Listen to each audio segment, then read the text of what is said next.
Well, what do you know? I'm out here baking in the sun in Lower Buckeye, Arizona, working on a beautiful beaver marquee, and it looks like I accidentally upset people. Now, I can't say I was trying to upset anybody. If I wanted to do that, I'd show you the engine. That is a Detroit Diesel Series 60 on a beaver marquee. I personally do not believe that I spread any lies. Let me go ahead and finish helping out my customer looking for some battery draws. So that was a fun day.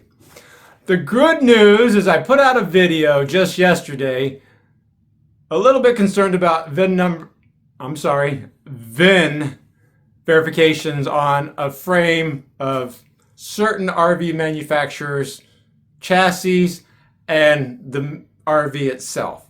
And at the end of that video, I said, I really hope that I find out where the VIN is stamped on these frames so we can solve the puzzle together. But I'm also hoping that maybe one of my viewers might be able to say, no, this is where the VIN number is located. Put it in the comments, and then all this problem is alleviated. So the good news is I did hear back from the companies.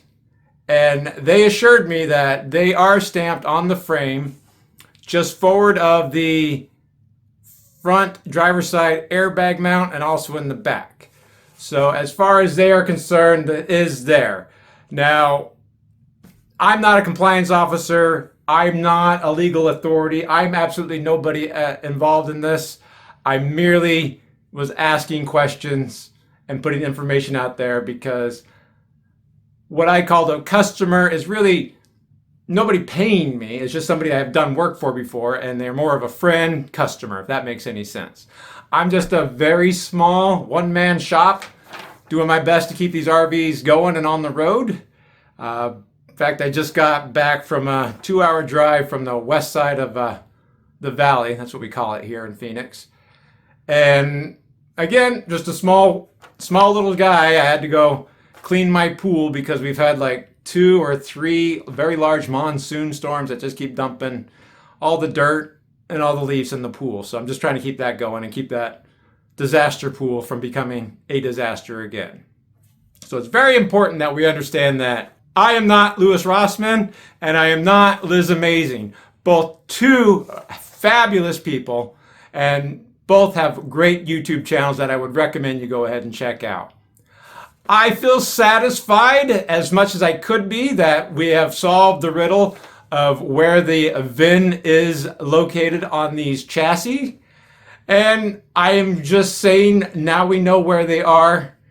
Does it meet all the requirements of whatever regulation is on there and whatever standard that border agent is holding it to? It's not for me to say. Again, I'm not a compliance officer. I'm not a border agent. I'm not a customs agent. I'm nobody. I'm just a silly guy with a phone that works on RVs. So I hope that answers the question and makes everybody happy at this point. I am going to go ahead and take that video down since we've figured out the answer to it. There's no doubt there's a lot more to the story that I didn't share because I don't feel comfortable sharing everybody's information out in the public like this. The manufacturer of these RVs does build fantastic, high-quality luxury RVs. And I think if you've watched my videos in the past, you know how much I do appreciate most of the things they do to them. Their parent company, we have some issues with, but there's been no problem or feedback from that parent company with how I've described their product. So I hope this explains everything.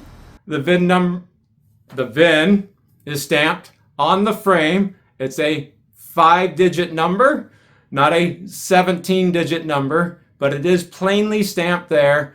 And this should alleviate any concerns, just because every other chassis manufacturer I have ever seen puts a little stamped metal plate with the VIN attached to it does not mean that it is required.